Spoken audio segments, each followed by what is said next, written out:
The euphoria of the big decision still lingers in Korea. Let's start things off at the venue that made the hotly anticipated announcement that removed Park Geun-hye from the top office, the Constitutional Court. We turn to our Hwang Ho-jun, who has been there for us since before the crack of dawn. Ho-jun, thanks for being out there for us. Have emotions simmered down a bit over there now?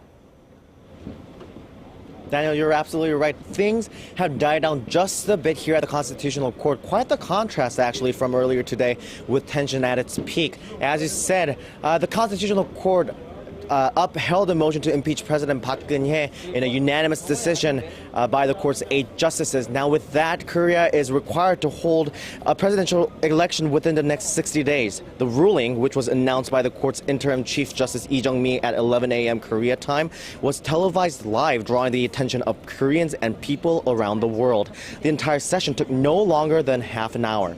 Chief Justice Lee began by refuting the accusations that the trial hadn't been fair, citing precedent and saying that legally there was nothing wrong with the way the impeachment motion had been passed by Parliament. Then she went on to lay out each of the charges against Park Geun-hye. Chief Justice Lee said it was unconstitutional for Park to have let her confidant, Choi Soon-sil, a civilian with no official government position, meddle in state affairs, and that Park abused her power to collude with Choi to extort money from conglomerates.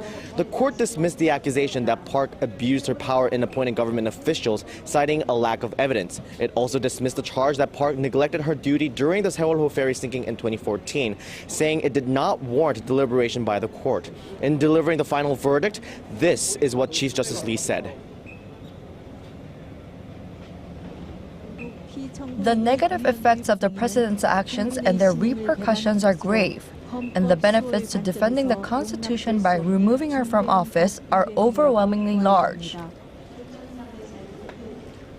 The court's decision strips Park Geun-hye of her immunity from criminal prosecution, which will force her to undergo interrogation by prosecutors over her alleged crimes. Back to you, Daniel. Right, Ho-jun, I guess the big question now is how soon prosecutors will summon her for questioning and what kind of punishment she will face if found guilty of the multiple charges against her now that she has no shield or wall to hide behind. Thank you for that, Ho-jun.